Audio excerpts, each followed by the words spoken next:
여러분은 어떤 나라에 살고 싶습니까? 미국, 한국이요? 아니면 천국? 예. 근데 천국은 지금 당장 가서 우리가 살긴 좀 어렵고, 전염병이 없는 나라? 그런 나라 좋죠. 근데 요즘 살만한 나라가 없는 것 같아요. 미국이나 유럽에 잠깐 여행 다녀오면, 그 나라가 굉장히 좋아 보일지 몰라도, 거기에 살고 있는 이민자들과 대화해보면, 꼭 그런 것만은 아닌 것 같아요. 오히려 미국 시민권 받고 나서, 그 다음에 한국에 들어와서 사시는 분들이 많죠. 왜 그래요? 좋은 의료 시스템, 또 편리한 교통, 여러 가지 편리한 또 생활 환경들, 마트가 곳곳에 있고. 여러분, 이 코로나 사태를 겪으면서 우리가 다시 확인하게 된 점은, 이 한국은 그래도 국가가 운영하는 건강보험을 비롯해서 의료 시스템이 아주 잘 되어 있죠. 검사 비용도 매우 저렴하죠. 미국은 검사비, 치료 비용이 너무 비쌀 뿐만 아니라 만약에 확진을 받아서 격리되거나 하면은 그냥 그야말로 생계가 다 붕괴돼 버리기 때문에 사람들이 증상이 있어도 검사를 받지 않습니다. 이 미 설문조사를 했는데 미국에서 이 90%의 응답자가 자기는 아파도 출근을 하겠다, 또 출근을 한다, 이런다고 해요. 그래서 BBC가 이런 보도를 했죠. 코로나19는 한 나라를 휩쓸며 시스템의 허점을 드러내는데 중국은 정보의 자유가 주어지지 않는 데 문제가 있었고 반면 미국은 경제 여건이나 이민자의 신분에 따라 사람들이 병원의 도움을 받는데 너무 심한 불균형이 주어지는 점이 문제, 이렇게 얘기했어요. 그러면서 이 코로나 감염보다 고액의 의료비가 더 두렵다라고 이제 사람들이 얘기해요. 여러분, 미국인 개인 파산 신청의 원인 1순위가 바로 의료비 빚입니다. 한번 아파서 병원 갔다가 파산하고 나오는 경우가 너무나 많죠. 여러분, 예전에는 미국 이민 가면 그래도 고생스러워도 먹을 거 풍족히 먹고 그렇게 살만했는데 지금은 갈 곳이 없어요. 어딜 가든 다 똑같습니다. 이 세계 곳곳에 이상기후 현상으로 사람과 지구가 죽어가고 있죠. 매년 유례없는 가뭄, 홍수, 산불, 한파, 여기 이런 것들뿐만 아니라 이걸 더해서 식량 부족이라는 그 다음 2차 재앙이 오고 있죠. 얼어 죽고, 더워 죽고, 빠져 죽고, 굶어 죽고, 이제는 전염병으로 죽어가는 사람들. 또 이것은 결국 또 경제적인 문제로 연결되면서 그 경제 위기에 몰리는 그런 사람들. 그리고 우리가 사는 이 지구를 지구촌이라고 하잖아요. 지구가 한 마을이라는 얘기거든요. 그래서 저쪽 나라의 문제가 우리 문제가 되는 그런 시대입니다. 이제는 전염병이 문제가 아니라 이 심각한 지금 경제 위기로 어디든 살만한 나라가 없습니다. 과학과 기술이 발전했다 그렇게 인간들은 이야기하고 말하지만 냉전 때보다 분쟁이 더 늘고 이 국제사회의 이 삭막한 마음 상태를 보면서 과연 인류가 진보했는가? 문명은 발달했는데 인간에는 사라져가고 있죠. 역사 이래로 이 참된 나라를 이뤄보기 위해서 많은 사상가들이 일어났고 또 많은 전쟁도 했고요. 구테타도 있었습니다. 그러나 아무리 무슨 혁명을 반복했어도 그렇게 해서 만족할 만한 나라가 한 번도 이루어진 적이 없고 오히려 누가 이렇게 정권을 잡든지 간에 오히려 이 불균형과 불평등, 아픔과 압제, 고통과 죽음의 얼룩이 인류의 역사를 대변해주고 있습니다. 여러분, 이 세상을 완전하게 창조하신 하나님께서 이 무질서한 세상, 죄로 말미암아 이 고난 가운데 살아가는 우리들을 보실 때 얼마나 마음이 아프실까요? 이 세상은 언제까지 이러한 고통스러운 순례를 계속 이어나가야 할까요? 여러분, 염려하지 마시기 바랍니다. 하나님의 나라가 곧 임할 것입니다. 정치가들은 세상은 갈수록 진보하고 살기 좋은 유토피아가 올 것이다 그렇게 떠들지만 그들의 목소리에 비례해서 온통 신음과 절규의 메아리만 요동치고 있습니다.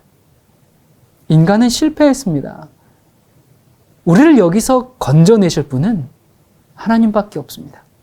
하나님이 통치하시는 하나님의 나라, 자유가 있고 의와 희락과 화평이 있는 그 나라, 그 나라를 우리에게 주시기를 원하셔서 주님께서 초림하셨고 우리 안에 은혜의 왕국을 세워주셨습니다. 그래서 그 다음에 이 영원한 하나님의 나라에 갈 수 있는 길을 마련해 주셨죠. 이 하나님의 나라를 우리가 이 땅에서부터 경험하면서 살 수 있다는 것은 그건 최대의 행복입니다. 최고의 가치고 정말 최선의 삶입니다. 그런데 우리가 아직 이 하나님의 나라가 영광으로 임하는 것을 아직 보지 못하고 있습니다. 그래서 예수 그리스도를 믿고 고백하는 사람들에게 하나님이 통치하는 이런 나라가 오도록 사모하라, 그렇게 말씀하셨어요. 이런 나라를 열망하라 그랬습니다. 그 일을 위해서 우리가 헌신하도록 주님께서 우리에게 사명으로 또 맡겨주셨습니다. 여러분, 주님께서는 이 하나님의 나라를 속히 임하도록 하기 위해서 천사들을 사용하지 않으셨죠? 예수님께서 하나님의 나라를 이루기 위해서 사용하신 방법은 뭐였습니까? 바로 사람이었습니다. 자, 그러면 하나님의 나라가 있다면 하나님의 나라를 구성하는 사람들이 있습니다. 자, 과연 어떤 사람이 이 하나님 나라의 구성원이 될 수 있을까? 우리가 이 주님께 부름받은 첫 번째 제자가 누구인지 아십니까? 12제자 중에서 안드레. 오늘 안드레를 통해서 하나님 나라 사람의 이 4가지 특징을 우리가 배워보도록 합시다. 자, 첫 번째. 안드레는 말씀과 일치된 삶을 사는 사람입니다. 여러분, 이 세상 돌아가는 것을 보니까 우리가 정말 천국에 갈 때가 다 된 것 같아요. 그럼 천국 가기 위해서 우리 뭘 준비해야 될까요? 단순합니다. 내가 믿는 대로 사는 겁니다. 안드레는 이 자기 형제 베드로를 이제 하나님 앞으로 인도했어요. 여러분, 그때 당시 이스라엘에, 지금도 많아요. 근데 그때 당시 이스라엘에도 거짓 메시아들이 아주 차고 넘쳤습니다. 그래서 다 자기가 메시아라 그러니까 베드로가 이제 침례 요한 소문을 들었는데, 그렇지, 안 갔어요. 그런데 그의 형제 안드레의 말에 베드로가 예수님께 나갑니다. 안드레의 말을 듣고 예수님께 달려왔던 베드로. 자, 베드로가 배와 그물을 버려두고 제자가 될 수 있었던 이유는 평소 안드레의 삶, 그의 영적인 감화 때문이었죠. 여러분, 우리를 가장 잘 아는 사람이 있다면 누굴까요? 가족입니다. 우리가 말하는 것보다도, 우리가 행동하는 것보다도 가족은 우리의 내면의 모습을 아주 잘 알고 있죠. 그 속에 담겨진 동기를 알아차리는 사람이 가족입니다.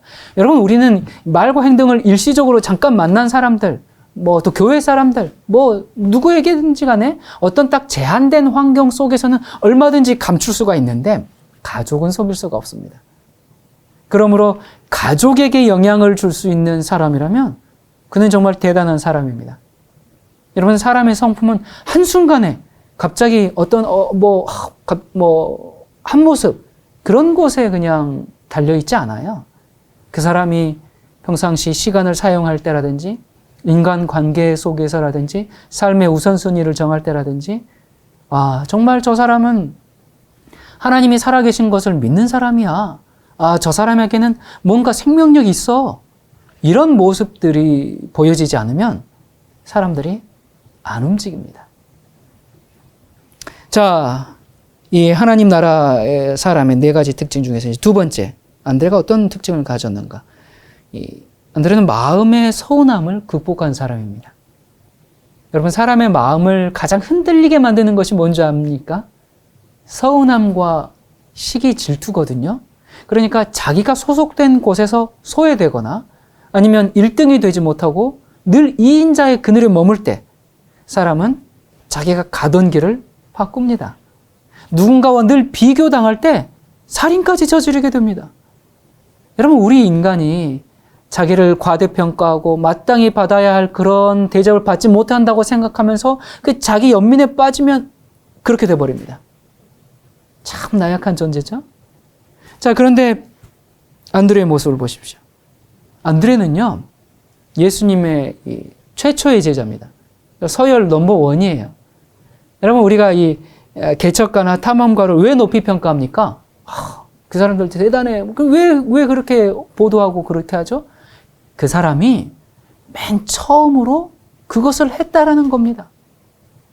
여러분, 뭐든지 처음 한다. 그건 굉장히 위험 가능성이 많은 거거든요. 모험이거든요. 그래서 남이 하지 않았던 것, 정말 두려워서 시도하지 못했던 것, 그것을 맨 먼저 앞장서서 했다. 그것은 그만한 그 사람의 그 용기를 인정해주고 그의 명성을 인정해줘야 합니다.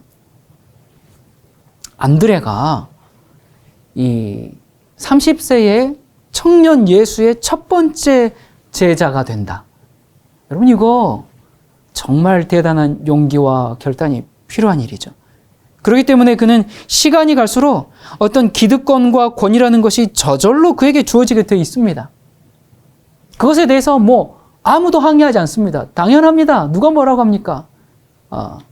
그런데 성경에 이 안드레의 기록이 이제 여러 번 나오는데 한 13번 정도 나오는데요. 안드레가 이 성경에 언급될 때 뭐라고 나오냐면 베드로의 형제 이렇게 나옵니다. 그리고 12제자 그 12사도의 명단에도 4번째로 이름이 나옵니다.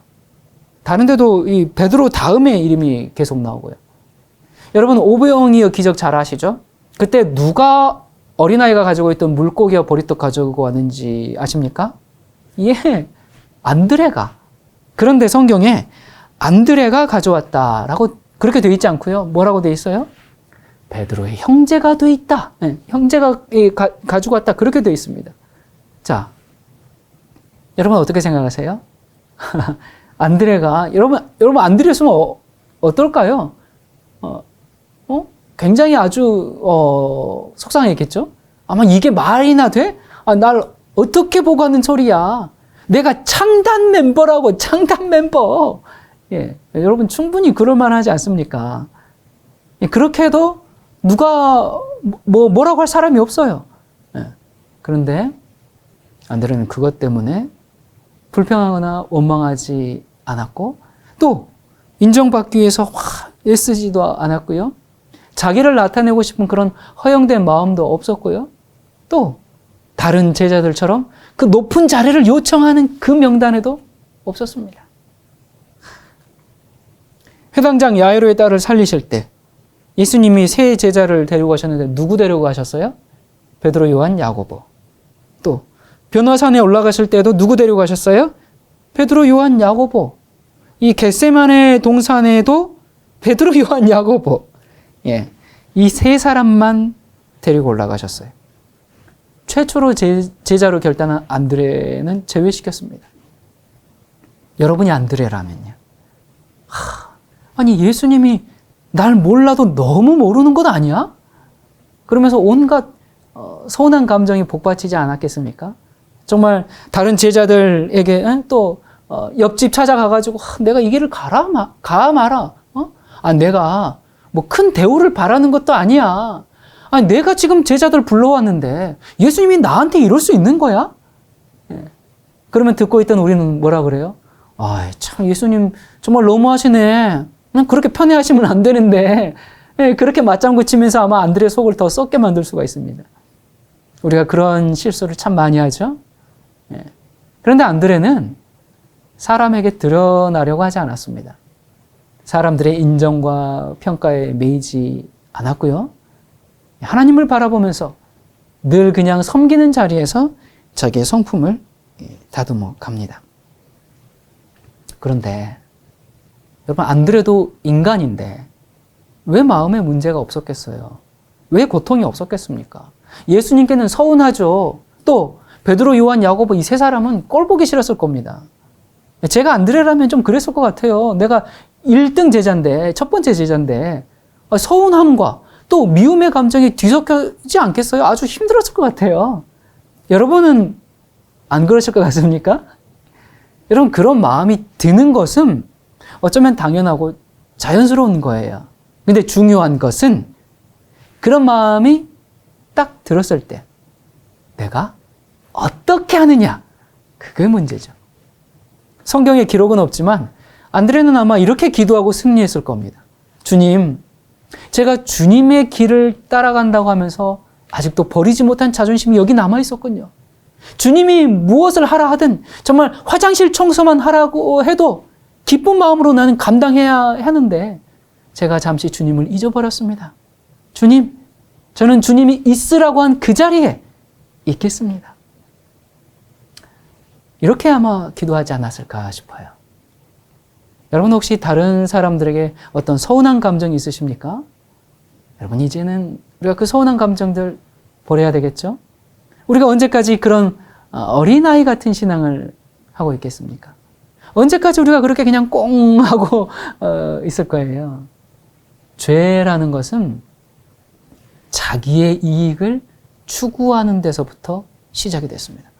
아, 저 사람이 나에게 친절하게 대해주지를 않나요? 나를 챙겨주지 않나요? 아니, 내 능력을 몰라주나요?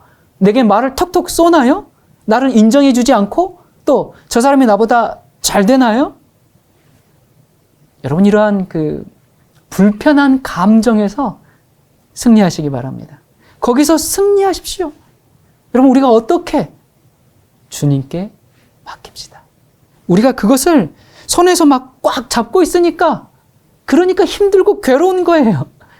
이제 그만 우리 그것을 놓고 주님을 신뢰하고 하늘이 주는 평안을 구하도록 합시다. 자, 세 번째. 안드레는 영혼을 구원하기 위해서 이 편견, 고정관념을 버린 사람입니다. 여러분, 오순절 마가의 다락방에 성령이 임했어요.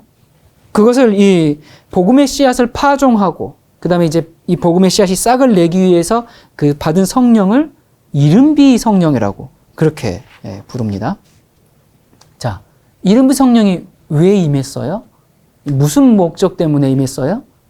이 복음을 온 세상에 전하기 위해서 내렸죠. 이 제자들의 힘만으로는 천년 만년이 걸려도 복음을 다 전할 수가 없잖아요. 그래서 이른비 성령께서 임하셨는데, 마찬가지로 인류 역사의 끝에 이 복음 사역을 마치기 위해서, 예수님의 재림을 위해서 준비될 수 있는 그 크신 성령의 역사가 있을 것인데, 마치 초대교회 오순절 당시에 있었던 것처럼 그런 성령의 역사가 마지막 시대에도 재현될 건데, 그것을 추수를 위해서 열매를 아주 연글게 하는 늦은비 성령이라고 부릅니다. 자, 그러면 늦은비 성령은 누가 받습니까? 어떤 사람이 받습니까? 그 첫 번째 조건은 오순절 이른비 당시를 보면 알 수가 있습니다. 영혼을 구원하기 위한 그 거룩한 부담을 가지고 자기 희생의 정신을 가진 사람들에게 임하는 겁니다. 여러분 알다시피 그 예수님의 제자들도 유대인 외에는 구원받지 못한다라는 사상이 아주 강하게 자리 잡고 있었죠. 예수님 부활 승천 이후에도 이방인들이 구원받을 수 있을까? 예. 그 문제 때문에 총회까지 열어가지고 서로 의논했던 그런 제자들 아닙니까? 여러분, 그런데 이러한 이 전통, 편견, 고정관념, 이걸 어떻게 바꿉니까? 바꾸는 건 너무 어렵죠. 상상도 못할 일입니다. 그런데 요한복음 12장에 보면 예수님께서 죽음을 눈앞에 두셨을 때, 그때 헬라인들이 예수님을 만나고자 이렇게 이제 찾아오게 됩니다. 그때 빌립이 안드레에게 가가지고 저 사람들 어떻게 하지? 쫓아낼까? 예. 그렇게 할 때 안드레가 어떻게 합니까? 그 이방인들을 예수님께 인도합니다. 만약에 빌립이 베드로나 요한, 야고보 이들에게 찾아갔다면 아마 그들은 아니 이 중요한 순간에 지금 무슨 이방인이야? 얼른 쫓아내! 이렇게 했을 겁니다. 그런데 안드레이기 때문에 예수님께 인도한 거죠. 여러분, 우리가 살아갈 때 어떤 사건이나 어떤 일이나 어떤 사람을 볼 때 우리가 무슨 생각을 하게 됩니까? 저 일이 나에게 얼마나 유익이 될까? 저 사람이 나에게 얼마나 도움이 될까? 거기에 그냥 자동적으로 관심을 갖습니다. 우리 계산이 빨라요. 머리가 팽팽 돌아갑니다. 그래서 그냥 좀 도움이 안 될 것 같으면 적당히 거리를 두고 그런 우리들이죠. 그런데 이 안드레는 가난하고 병들고 소외받고 또 세상이 보기에 아무 쓸모도 없을 것 같은 이 버림받은 사람들, 아니 어쩌면 정말 버림받아 마땅해 보이는 사람들, 그런 사람들을 찾아갔습니다. 그 사람의 배경이 가치를 지니는 게 아니라 그 영혼 자체를 아주 가치 있게 보는 그런 사람이었죠. 사실 이게 너무 당연한 건데 오늘날 교회조차도 잘 차려입고 좋은 차 타고 온 사람에게는 정말 인사하고 굽실거리고, 가난한 사람에게는 뭐 오든지 말든지 이런 분위기가 있지는 않습니까? 여러분이 교회에서 상처받으면 더 이상 갈 곳이 없습니다. 교회는 그러면 안 됩니다. 자, 오순절 다락방에서처럼 마지막 성령의 강한 역사하심을 받을 사람들은 어떻게 하든지, 무엇을 하든지, 내 삶에 무엇이 동원되어서 복음을 전할 수 있을까? 그것이 간절한 사람들입니다. 어떻게 하면 이 복음을 세상에 전할 수 있을까? 그것이 우리 삶의 관점이 되어야 합니다. 그리고 내가 할 수 있는 그것을 지금 해야 합니다. 정말 하나님을 모른 채 세상 부귀만 쫓아가는 젊은이들, 또 삶의 무거운 짐에 눌려가지고 하나님을 쳐다볼 시간도 없다면서 바쁘게 살아가는 현대인들, 또 쇼오락이 풍부한 세상에서 그저 만족하며 살아가는, 정말 하나님을 모르고 반대하고 살아가는 그런 영혼들을 생각할 때 슬픔에 가득 차서 가슴을 치면서 흐느끼는 경험이 있으십니까? 영혼에 대한 그 애타는 사랑을 가진 그런 사람들이 늦은 비를 받지 않겠습니까? 여러분, 왜 사람들이 그 자기 변화를 싫어할까요? 아니, 왜 변화가 안 될까요? 왜냐하면 선교의 사명을 잃어버렸기 때문에 그렇습니다. 우리가 왜 변화해야 되는가? 복음을 전하라는 사명을 받았기 때문에 그렇습니다. 하늘에 합당한 사람으로 변화돼야 구원받기 때문이 아닙니다. 내가 변화돼야 다른 영혼이 구원받기 때문입니다. 내가 변화돼야 하나님께서 영광을 받기 때문입니다. 우리는 정말 변화되어야 합니다. 자, 네 번째, 안드레는 하나님의 능력 앞에 모든 가능성을 열어놓은 사람입니다. 무슨 얘기인가? 여러분, 안드레가 자기 형제 베드로를 볼 때 같이 살아왔잖아요. 어떻게 생각했을까요? 저기 정말 망나니처럼 충동적이고 즉흥적이고 일 저질러 놓고 뒷감당하지 못하고 자기가 결심한 것을 끝까지 행하지 못하는 그런 베드로, 그런 베드로를 보면서 왜 안드레는 이분이 메시아야 그걸 확신하자마자 베드로를 데려갔을까요? 왜 그랬을까요? 아휴, 저 인간 예수님께 가면 사람 좀 될까 싶어가지고 그래가지고 주님께서 좀 딱 이제 주님께 데려갔는데, 베드로를 보자마자 예수님 뭐라고 그래요? 요한복음 1장에 보면 내가 요한의 아들 시몬이니 장차 게바라 하리라 하시니라. 게바는 번역하면 베드로라. 그러니까 이게 지금 예수님께서 베드로야, 너 지금 보니까 아주 바람에 흔들리는 갈대처럼 이리저리 날뛰지만 넌 나중에 믿음에 굳게 선 단단한 돌이 될 것이다. 이 말씀을 이렇게 하시니까 안드레가 놀랬을 겁니다. 이 자기의 경험을 토대로 봤을 때 사람 잘못 보고 하신 말씀 같아요. 아마 속으로 예수님, 제가 데려오긴 했습니다만 사람 잘못 보셨어요. 예, 그렇게 생각할 수도 있는데, 안드레는 그 자기 경험과 지식에 갇히지 않고 하나님께서 그렇게 하실 것이라는 그 모든 가능성을 열어놓고 하나님의 놀라운 능력을 신뢰했습니다. 요한복음 6장 그 디비라 바닷가에서 주님께서 말씀을 이제 마치시고 날이 저물자 예수님께서 제자들에게 뭐라고 하셨어요? 너희가 먹을 것을 주어라 그렇게 하셨죠. 그래서 얼마나 주었습니까? 남자만 5,000명, 여자와 아이들을 합하면 약 2만 명 정도를 먹였어요. 그때 제자들이 다 안 된다 그랬습니다.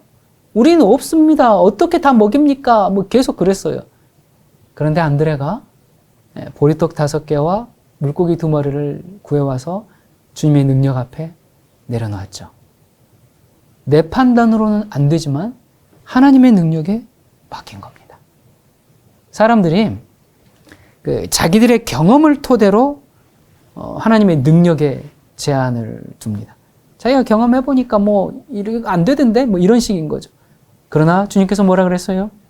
능치 못함이 없느니라 말씀하셨죠. 그렇게 말씀하셨으면 그것을 믿으면 됩니다. 뭐라고요? 주님이 말씀하셨으면 믿으면 됩니다. 그리스도인의 생애는 기적의 생애죠. 여러분, 우리가 어떻게 죄를 승리하고 하나님의 뜻대로 살 수 있습니까? 내 능력으로 사는 것이 아니라 하나님의 능력으로 사는 겁니다. 하루하루를 정말 초자연적인 역사를 경험하면서 사는 생애가 그리스도인의 생애입니다. 그리스도인에게 좌절이란 없습니다. 절망이란 단어도 어울리지 않습니다. 모든 것이 끝났다는 체념도 우리의 게 아닙니다. 다 막혔다 할지라도 여러분, 우리가 하나님께 대하여는 가능성을 열어놓아야 합니다. 예수님께서 회개하라 천국이 가까웠느니라 그렇게 말씀하셨어요. 그런데 천국이 가까웠다고 했는데 1000년이 2번이나 지났습니다. 그 말씀하시고 지금 2000년이 지났는데도 아직 오지 않았어요. 여러분, 어떻게 된 것입니까? 유대인들은 그들의 길거리를 활보하는 로마 군대가 자기들의 원수라고 생각했어요. 그런데 이제 예수님은 그들이 원수가 아니라 우리 마음속을 활보하고 있는 그 악의 군대, 사탄이 우리가 싸워야 할 원수다 그렇게 말씀하셨어요. 그러면서 하나님의 은혜가 우리의 마음을 지배해서 사탄을 쫓아내면 하나님의 나라는 너희 안에 있느니라 그렇게 말씀하셨죠. 그래서 너희는 먼저 그의 나라와 그의 의의를 구하라 라고 하셨어요. 그럼 하나님의 의의가 뭡니까? 야고보서 1장 20절에 보면 사람의 성내는 것이 하나님의 의의를 이루지 못한다라고 하셨어요. 그러니까 다시 말해서 하나님의 의의를 구하면 하나님의 나라가 마음에 세워지는데 예수님을 마음에 모시면 그것이 천국입니다. 그 천국, 이 은혜의 천국을 지금 이 땅에서 경험하는 사람들만이 영원한 영광의 천국을 얻게 되는데 이미 도래한 그 은혜의 왕국, 그 내 마음속의 주인이 돈이 아니라 직장이나 학벌이나 명예가 아니라 어떤 사람은 자녀가 우상이죠. 자식들이 좋은 대학, 좋은 직장을 다녀야 체면이 서니까 그런 것에 막 목숨을 걸죠. 그런 것들이 아니라 예수님을 주인으로 모시고 사는 자가 천천만만의 천사와 함께 영광의 왕국에 참여하게 됩니다. 여러분, 이 땅의 이 하나님의 나라는 하나님의 통치를 마음에 받아들인 사람들임과 동시에 그 사람들이 모여서 함께 예배하는 장소, 바로 교회입니다. 자, 그렇다면 오늘 우리는 이 하늘의 의가 지배하는 하늘에 있는 것처럼 살아야 합니다.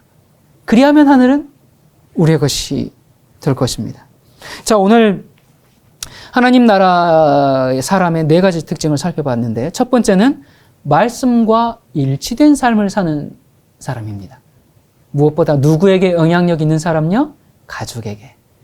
우리가 말씀대로 순종하는 삶을 살 수 있도록 하나님께 구합시다. 다른 무슨 능력이나 어떤 영적 경험을 구하지 말고 왜 나한테는 방은 안 주시냐고 떼쓰지 말고 하나님의 말씀대로 살 수 있는 그 영적 에너지를 달라고 그걸 기도하도록 하십시다. 자, 2번째, 하나님 나라 사람의 특징 중에서 2번째는 서운함과 미움을 극복했습니다. 여러분, 서운한 마음을 가지고 있습니까? 마땅히 받아야 할 대우를 해주지 않나요? 여러분, 우리 스스로를 조심해야 합니다. 그것이 자아사랑입니다. 하나님께서 우리를 사용하시려면 그런 우리의 그 이기심, 자존심, 그거 버려야 합니다. 그 자기 주장을 가지고 고집 부리면 그거 안 됩니다. 이 잘난 사람들이 너무 많아요. 그냥 말씀이 그렇다. 그러면 그냥 이렇게 딱 굽힐 줄 알아야 되는데 그 자기의 그 영적 경험, 영적 체험이 내 말씀보다 앞서 버려요. 내가 무슨 환상과 또 계시를 받고 어떤 음성을 들었고 난 또 어떤 성령의 은사를 갖고 뭐 어쨌든지 간에 그것이 말씀과 맞지 않으면 그거 버려야 하는데 그걸 계속 붙잡고 싶어 하죠. 여러분, 우리가 이 말씀과 맞지 않는 것들 우리 번제단에 놓고 다 태워버리도록 합시다. 세 번째, 영혼을 구원하기 위해서 편견과 고정관념을 버렸습니다. 여러분은 어떤 편견이 있으십니까? 그 사람? 그 사람 안 돼. 그 사람은 진실하지 못해. 그런 사람에게 애쓰는 것은 시간 낭비하는 겁니다. 예. 그 사람? 뭐, 과거에 보니까 다 그렇던데요? 예. 그러지 말고, 우리가 또 속고 또 당할지라도, 그의 동기가 아무리 의심스러울지라도, 우리는 상대방에 대해서 믿어주고, 손해보는 인생을 살아야 합니다. 그것이 손해인 것 같지만 결국은 우리를 부유하게 하는 길입니다. 자, 네 번째. 하나님을 신뢰하는 사람입니다. 뭐 당연한 얘기지만 여러분, 믿음을 갖는다. 그게 뭘까요? 믿음 좋다는 게 뭘까요? 성경 말씀을 내가 100% 믿습니다. 예수께서 곧 다시 오실 것을 믿습니다.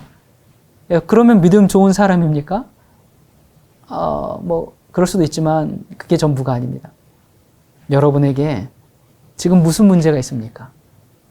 어떤 속상한 문제가 있습니까? 어떤 갈등과 오해가 있습니까? 혹시 가난, 극빈, 혹시 또 친구가 여러분을 배신했나요? 자녀가 말을 안 듣고 부부간에 심각한 문제가 있습니까? 암에 걸리고 이제 얼마 남지 않았나요? 쫄딱 망해서 이젠 갈 곳도 없나요? 여러분, 이 땅에서의 삶은 순간입니다. 찰나입니다. 우리가 하나님을 믿는 사람들이라면 우리의 모든 것을 하나님께 맡겨야 합니다. 우리가 조바심 내가 가지고 막 닥달하지 말고 이거 포기하라는 게 아닙니다. 하나님께 맡기고 신뢰할 때 그때 하나님께서 역사하시는 겁니다. 그것이 믿음 아닙니까?